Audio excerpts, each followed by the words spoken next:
Shalom saudara dan saudari, selamat pagi untuk kita semua ya yang berada di mana sekalipun pada saat dan ketika ini. Ya, selamat bertemu, selamat bergabung bersama-sama dan selamat berjumpa lagi di dalam renungan pagi kita pada pagi hari ini. Ya, kiranya kasih dan damai sejahtera Allah terus kita alami dan rasakan di dalam kehidupan kita bersama sampai pada saat ini. Ya, kita merasa bersuka cita dan kita merasa bersyukur kepada Tuhan karena Tuhan masih memberikan kita kesempatan ya untuk dapat bersama-sama melayani Dia, bersama-sama mencari kebenarannya dengan kesempatan hidup yang Dia berikan kepada kita. Jadi oleh itu saudara dan saudari, sebelum kita melanjutkan renungan kita pada pagi hari ini, ya saya rindu untuk membawa kita bersama-sama menghadap Tuhan di dalam doa kita. Mari kita berdoa. Tuhan Bapa yang di surga, Bapa yang kami kenal di dalam nama Yesus Kristus, Tuhan, kami sekali lagi datang kepadamu, kami mengucap syukur, kami berterima kasih kepada Tuhan di atas semua kebaikan, kemurahan, dan kasih Tuhan terhadap kami, yang mana sekali lagi pada pagi hari ini kami merasakan kebaikan Tuhan itu dan kami mengalaminya, di mana pada pagi hari ini kami dapat bangun dari tidur dan istirahat kami dengan keadaan dan kekuatan yang baru, kesehatan yang baru yang Tuhan berikan kepada kami. Terima kasih Bapa. Jadi kami datang kepada Tuhan, kami menyerahkan ibadah kami ini ke dalam tangan Tuhan. Jadi kiranya Bapa Engkau pimpin kami sampai selesai. Jadi supaya firman Tuhan yang kami pelajari bersama, jadi kiranya semua ini menjadi berkat di dalam kehidupan setiap pribadi kami, dan juga kehidupan kami selanjutnya akan terus memuliakan nama Tuhan melalui hidup kami. Terima kasih Bapa, ini doa kami yang kami angkatkan hanya di dalam nama Yesus Kristus, Tuhan dan Juru Selamat kami. Amin.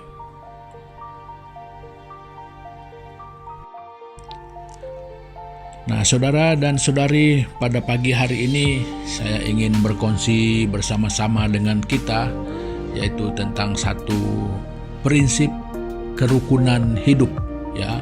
Jadi bagaimana kita dapat hidup dengan rukun ya di dalam beragam perbedaan kita ya. Berbeda suku, berbeda bahasanya, berbeda keinginan, berbeda kehendak, berbeda selera, pokoknya semua berbeda. Jadi memang kebanyakan perbedaan itu ada. Jadi persoalannya bagaimana kita boleh hidup rukun di dalam perbedaan ya, karena kita sering mendengar ya, kita juga sering tahu bahwa perbedaan ini seringkali membuat dan boleh menjadikan kita itu merasa tidak senang, boleh merasa tidak aman. Kadang-kadang kita boleh merasa direndahkan oleh karena perbedaan-perbedaan tertentu. Nah, jadi ini boleh menimbulkan salah paham, ini boleh menimbulkan kritik. Nah, jadi saudara-saudari, apa yang kita inginkan adalah bagaimana kita boleh tetap hidup rukun di dalam hampir semua kehidupan kita ini berbeda. Jangankan dengan orang lain, di dalam keluarga sendiri sebagai suami istri, dengan anak-anak, bahkan adik-beradik, ya tetap juga wujudnya perbedaan-perbedaan ini. Nah, jadi kita ingin belajar, kita ingin tahu, kita mencari kebenaran, bagaimanakah solusi, apakah ada prinsipnya yang Tuhan sudah berikan kepada kita. Nah, jadi saudara dan saudari semua, saya percaya ramai orang Kristen yang memang sudah tahu tentang hal ini. Nah, tetapi apa yang lebih penting di sini adalah bukan hanya tahu, tetapi mengimplementasikannya dan menjadikannya sebagai bagian dan cara hidup kita. Nah, itu yang terlebih penting, saudara. Nah, jadi seberapa banyak kita tidak tahu, itu belum berarti itu cukup sempurna. Nah, tetapi berapa banyak itu menjadi bagian kehidupan kita dan menjadi cara hidup kita, nah itulah kemuncaknya sebenarnya. Nah, jadi saudara dan saudari semua, mari kita melihat ya apa kata Alkitab. Jadi maksudnya apa kata Tuhan tentang prinsip hidup rukun ini, bagaimana? Jadi apakah kita boleh hidup rukun ataupun apakah solusi-solusi lain? Ya, jadi saudara dan saudari semua, Tuhan sudah memberikan ya bagaimana kita harus hidup rukun. Ya, bagaimana kita tetap boleh hidup bersama-sama di dalam perbedaan-perbedaan yang sememangnya ada dan tidak boleh ditiadakan ya. Nah, jadi kita melihat di dalam Alkitab, ternyata di dalam Alkitab itu tercatat di banyak kitab ya, tetapi pada pagi hari ini saya hanya membawa kita melihat di dalam kitab Injil Matius pasal yang ke-22, kita membaca ayat yang ke-39. Nah, ini di sini terdapat prinsip hidup rukun di antara sesama manusia. Nah, jadi begini bunyinya saudara, Matius 22 ayat 39. Dan hukum yang kedua yang sama dengan itu ialah kasihilah sesamamu manusia seperti dirimu sendiri. Nah, jadi saudara dan saudari, prinsip untuk dapat hidup rukun ataupun hidup damai sejahtera, aman damai di antara sesama manusia yang berbeda-beda ini adalah kasih dan saling mengasihi. Nah, jadi saudara dan saudari, hal pertama yang menjadi persoalan kita di sini adalah apakah kasih itu ada di dalam setiap orang. Nah, itu yang menjadi persoalan. Nah, itu satu. Yang kedua, apakah semua orang juga mengerti apa itu kasih? Nah, jadi semua ini saudara adalah perkara-perkara yang kita harus temukan. Jadi sama ada kita sudah memilikinya atau belum. Nah, jadi saya percaya kita tidak akan pernah memilikinya kalau kita belum tahu apa itu sebenarnya. Ya, kalau mungkin ada pun, ya mungkin tidak sesempurna itu. Nah, jadi saudara dan saudari semua, di dalam, kalau kita melihat di dalam kitab 1 Korintus ya, 1 Korintus, kita dapat melihat hal itu ya, pasal yang ke-13 ya. Kalau kita melihat pasal yang ke-13 itu, jadi coba kita lihat di sana ya, 1 Korintus pasal yang ke-13, kita melihat ayat yang keempat sampai ayat yang ke-8. Ya, ini pengertian kasih ya.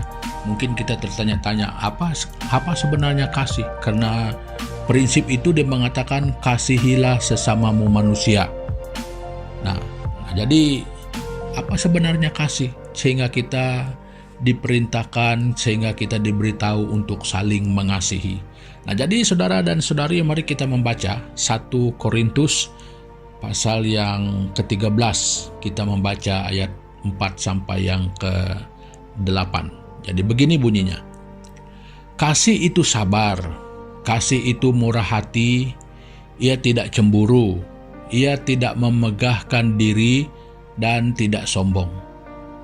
Ia tidak melakukan yang tidak sopan dan tidak mencari keuntungan diri sendiri.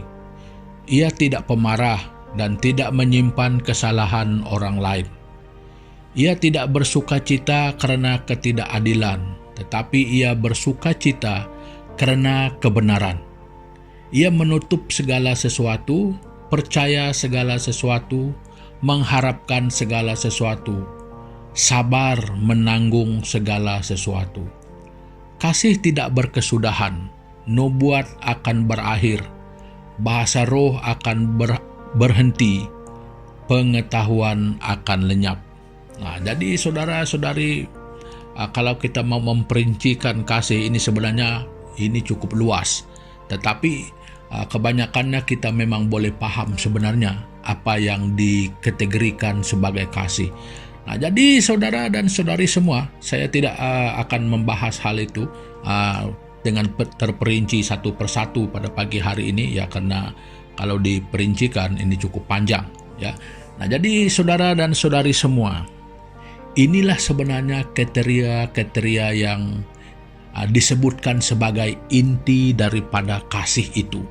Nah, jadi ini yang harus dimiliki oleh setiap orang dan diguna pakai dalam kehidupan seharian kita, di mana perbedaan kita itu tidak akan pernah mendapat tempat untuk menjadikan kita tidak rukun di antara sesama. Nah, melainkan kita tetap boleh hidup bersama di dalam perbedaan.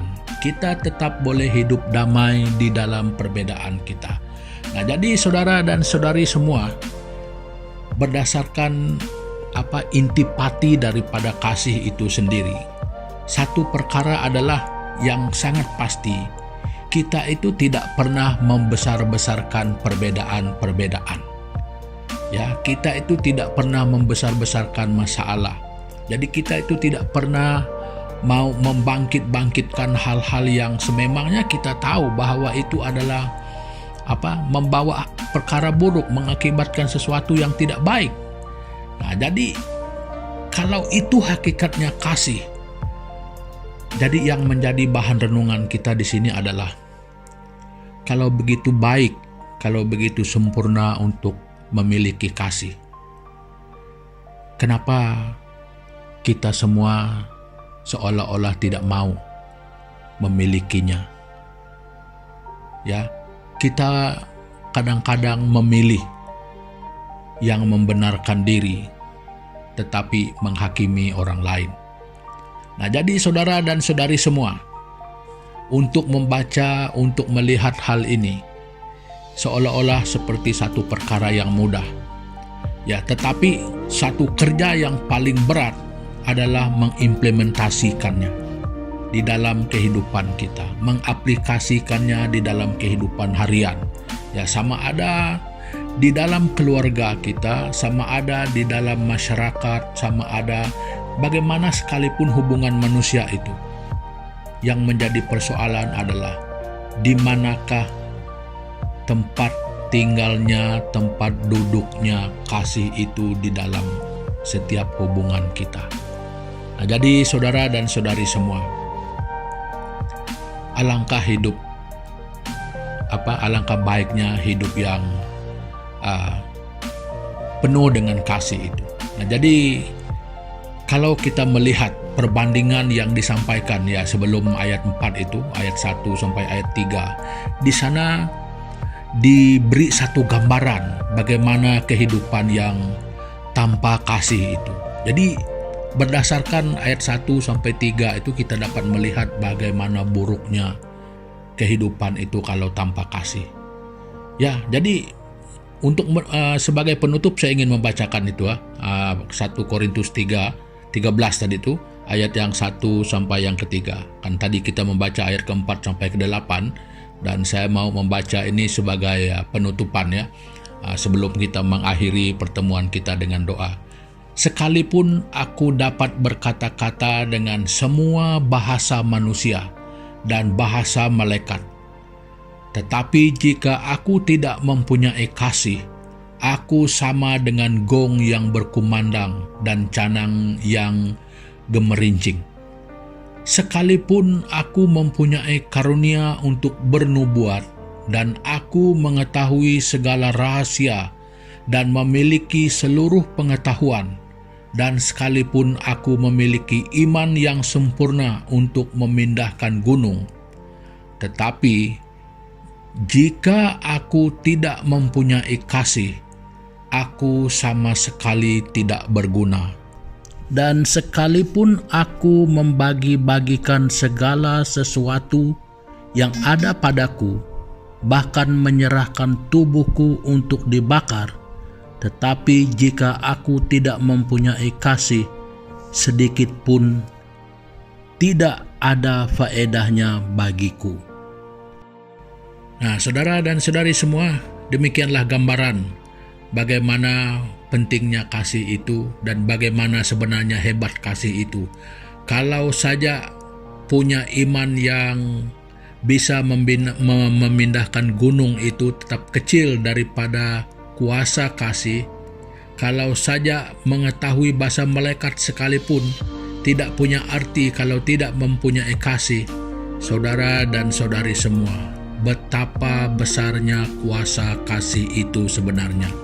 Nah, jadi saudara dan saudari semua, mengetahui besarnya kuasa kasih itu, ya itu sangat perlu. Tetapi pada pagi hari ini, saya ingin mengatakan di sini ada satu hal yang lebih perlu, adalah di manakah tempat kasih itu di dalam kita. Nah, kasih itu sudah ada. Kasih itu sudah ditunjukkan, dibuktikan, diberi contoh di dalam Alkitab. Tetapi yang tetap menjadi persoalan, di manakah tempatnya saudara dan saudari di dalam kehidupan kita bersama. Jadi saya tidak bertanyakan untuk kamu sendiri, untuk satu orang saja, tetapi untuk semua kita. Di manakah kasih itu di dalam kita? Nah, jadi saudara dan saudari, sampai di sini dulu perkongsian saya untuk pagi hari ini. Ya, jadi dengan harapan supaya masing-masing kita ya bukan mulai memikirkan, bukan mulai untuk memilih, tetapi mari kita belajar untuk memiliki kasih dan hidup saling mengasihi. Nah, jadi saudara dan saudari semua, jadi sebagai penutupan, sebagai mengakhiri daripada pertemuan kita pada pagi hari ini, ya mari kita berdoa bersama-sama. Tuhan Bapa di surga, terima kasih Tuhan Yesus. Kami mengucap syukur pada pagi hari ini, ya karena Tuhan sudah mengingatkan kami kembali tentang satu prinsip untuk kami dapat hidup rukun bersama-sama di dalam keperbedaan semua kami.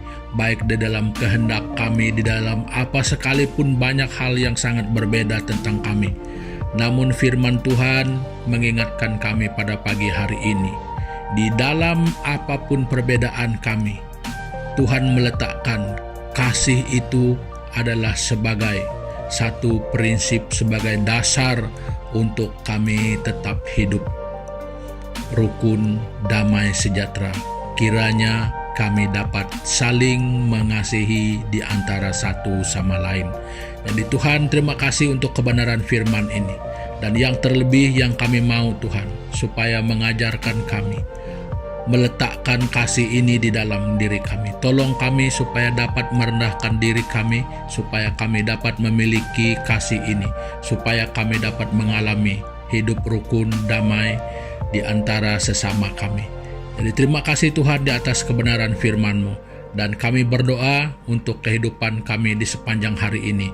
Kiranya kasih Tuhan itu yang menuntun langkah hidup kami bersama di dalam kami menjalani semua urusan kehidupan kami pada hari ini.